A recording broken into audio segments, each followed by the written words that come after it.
pouquinho sobre o capítulo 5 do Evangelho segundo o Espiritismo. O nome do capítulo: Bem-aventurados os aflitos. Quem não leu deveria ler, quem já leu tem que reler, porque tudo que parece que existe na Terra é aflição. E este capítulo fala muito sobre vários tópicos das aflições aqui da Terra, e nós hoje especificamente vamos conversar sobre instruções dos espíritos. São 3 questões que Kardec faz aos espíritos, e depois dessas 3 questões vem as respostas, que são curtas. É uma palestra mais curta, mas a gente vai conseguir entender bem. Primeira questão, sobre o sacrifício da própria vida. Tradução: suicídio. Mas é suicídio ou não é suicídio? A pergunta de Kardec: aquele que se acha desgostoso, infeliz da vida, mas que não quer extingui-la, não quer acabar com a própria vida através de um suicídio. Não, eu não quero mais viver, eu vou extinguir a minha existência. Ele não quer extinguir por suas próprias mãos. Será culpado se procurar a morte, por exemplo, aqui é o exemplo que Kardec traz, num campo de batalha, numa guerra, assunto da moda, com o propósito de tornar útil a sua morte? Em outras palavras, eu quero morrer, eu não aguento mais viver, só que em vez de eu me matar, eu vou para a guerra. E lá eu morro, porque é a minha intenção. Mas eu vou fazer isso lá servindo ao meu país. Isso daí torna útil a minha morte? Essa é a questão que Kardec faz.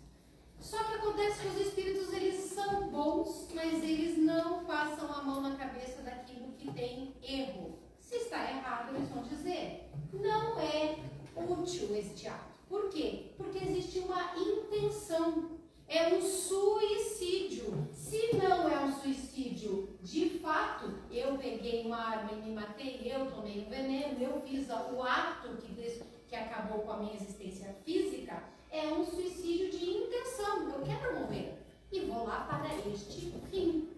O que os espíritos falam para nós? Que o ato,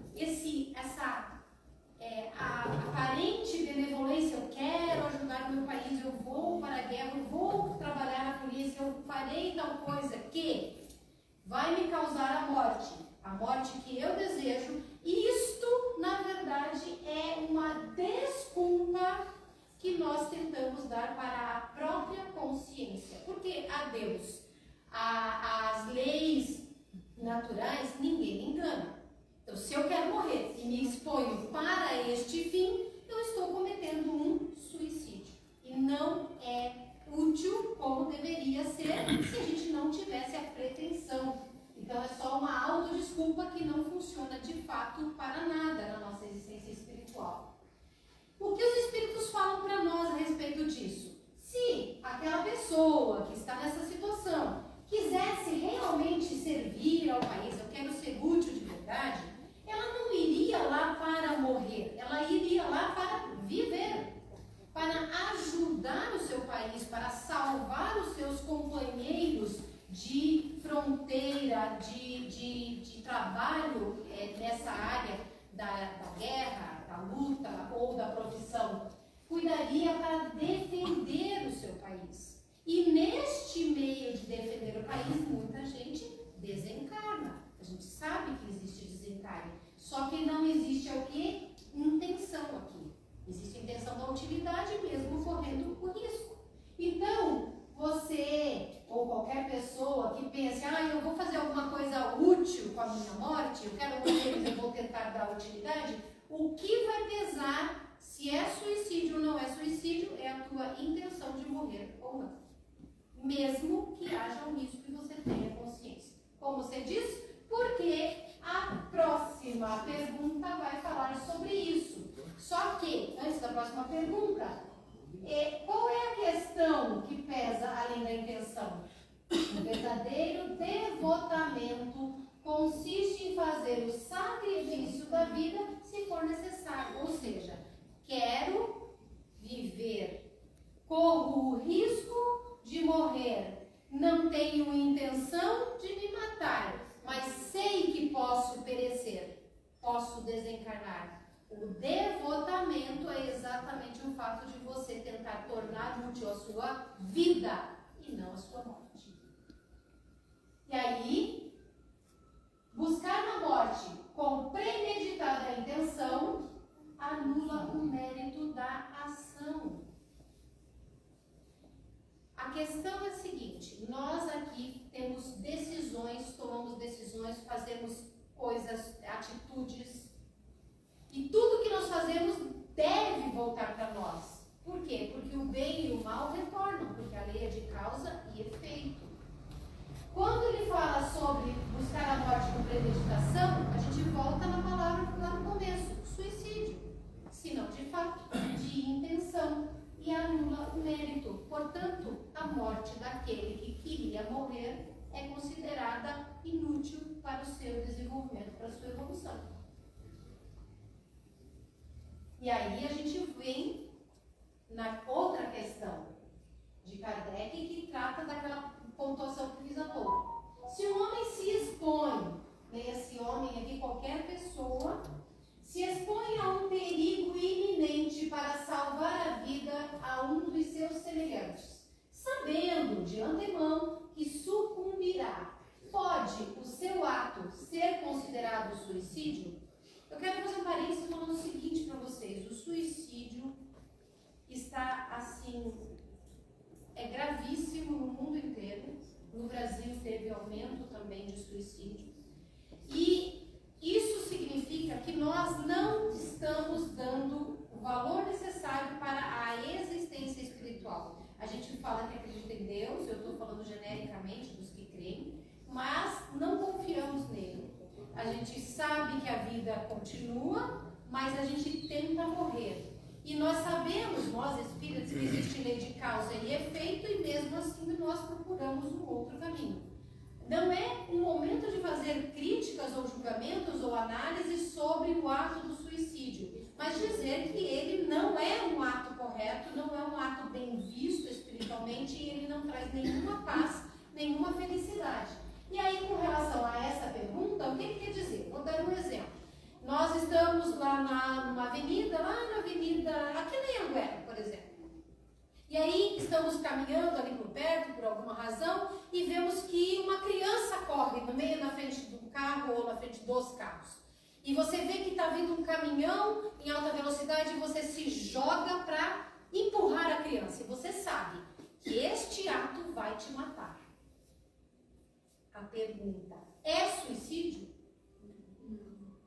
Você acha que não? Tem mais gente que diz assim com a cabecinha, e vocês estão corretos. Por quê? Porque eu falei agora há pouco da intenção. E aqui começa a resposta. Sem intenção de buscar a morte, não há suicídio.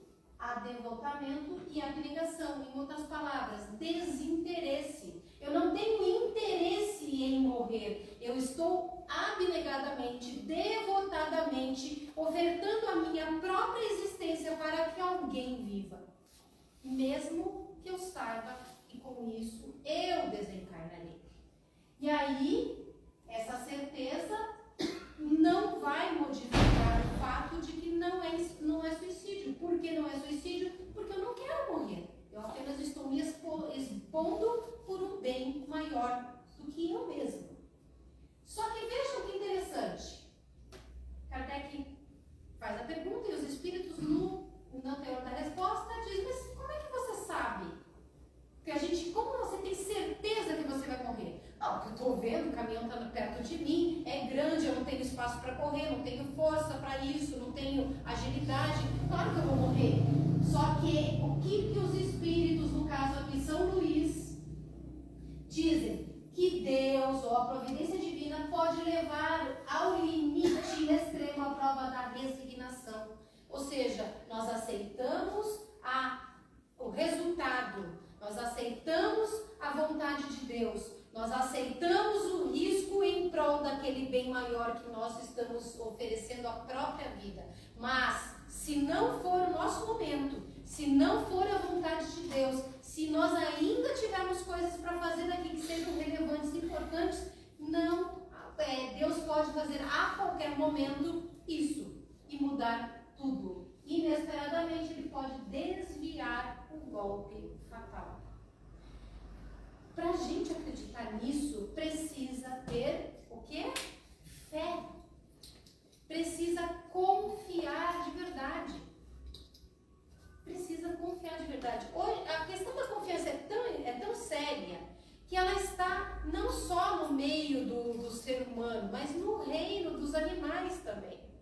Hoje eu estava vendo um documentário da Netflix falando sobre os gatos, e aí eles estavam dizendo que a gente conhece muito pouco os gatos, enfim, não vem ao caso, só que estavam dizendo o seguinte: se a pessoa, estava mostrando, se a pessoa chega lá e diz assim pro gato, por exemplo, tem um ventilador com algumas coisas barulhentas lá, se a pessoa diz assim, nossa, que medo, aí o gato se esconde. E se a pessoa que o gato respeita, convive, percebe a alegria, nossa, olha que legal, um ventilador fazendo barulho, o gato curioso vai lá conhecer. Ou seja, o que acontece aqui? No reino animal, confiança do animal no ser humano. E nós, como seres humanos, precisamos ter confiança em quem? Em Deus.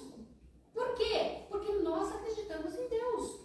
Se a gente não acreditar, se a gente inventa outra razão para viver, mas quando nós temos convicção de que Deus existe, que Ele é o princípio de todas as coisas, que nós temos um destino e que a lei dele rege a nossa vida, apesar das nossas possibilidades de liberdade, de livre-arbítrio, Ele realmente, a gente tem que confiar. Eu falei para esse menino que ele podia fazer pergunta, ele está com a mão assim, eu preciso dar uma pergunta para ele. Fala. Esqueceu? Eu estava assistindo, daí eu vi um vídeo que era... É pergunta?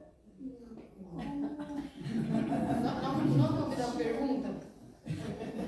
Fala as formas de como os animais podem te demonstrar que eles gostam de você. Bingo. Não é pergunta, mas é uma boa afirmação. Não é verdade? Isso que ele falou? Vamos lá, gente. Posso continuar? Então tá bom. Aí, entramos na segunda etapa dessas instruções dos Espíritos, sobre o proveito dos sofrimentos nossos para outras pessoas. Também mensagem de São Luís. Aí Kardec faz a pergunta: os que aceitam resignados os sofrimentos, eu não reclamo, eu vivo aquilo porque eu sei que tem que ser assim, eu tento minimizar, mas se não dá, eu estou aguentando. Por submissão à vontade de Deus, eu aguento, eu me resigno, por quê? Porque eu sei que Deus está ciente da minha experiência e disse, tem que continuar assim, então a gente aguenta. E tendo em vista a felicidade futura, ou seja, quanto mais resignada eu for, mais eu vou ter benefícios do outro lado, que é um interesse de todos nós, não há que se dizer que não exista isso. Não trabalham somente em seu próprio benefício, ou seja, eu aguento o sofrimento porque Deus quer, e porque eu quero ser feliz do outro lado da vida. Isso daí não é um ato meio egoísta? Poderão tornar seus sofrimentos proveitosos a outras pessoas? O que vocês acham? Dá pra gente sofrer e deixar para os outros um pouco de aproveitamento desse nosso sofrimento? Dá ou não dá? Não sabe? Vou responder, por isso que eu estou aqui, certo? Podem esses sofrimentos ser de proveito para outrem, tanto material quanto moralmente. E vamos ver materialmente. Pelo trabalho, se através do trabalho as nossas privações e sacrifícios contribuam para o bem-estar material de seus semelhantes. Existem pessoas que se sacrificam, por exemplo, a vozinha idosa que vai vender bala no semáforo debaixo de sol e chuva, porque no final do dia ela tem R$30 e ela, com esses R$30 vai comprar um prato de arroz e dar um copo de leite para o netinho que a mãe faleceu no parto. É sofrimento? É. É resignada? Sim. Ela está fazendo isso em prol de outra pessoa? Sim, da criança que ela cuida. E claro, poderia se dar tantos outros exemplos, mas o fato é que tudo que nós passamos e nós vivenciamos na existência pode ser útil para o próximo.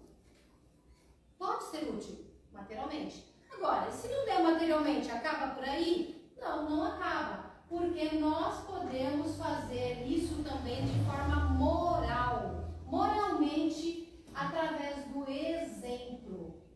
exemplo da fé, no nosso caso, da fé espírita, que é a submissão à vontade de Deus.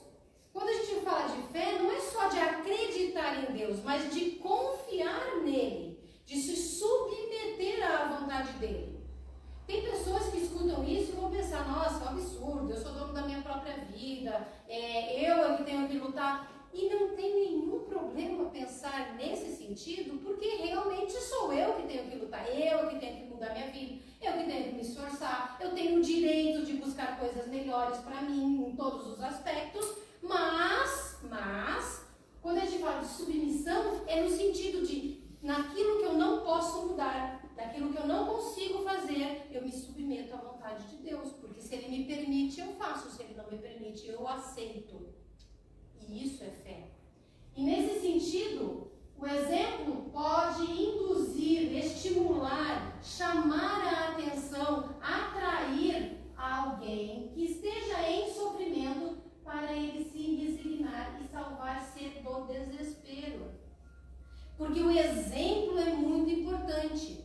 Como eu falei no exemplo do gato agora há pouco, o gesto do seu tutor, da dono, sei lá como é que vocês chamam, da pessoa que convive com o gato, se a pessoa tem medo, ele tem medo.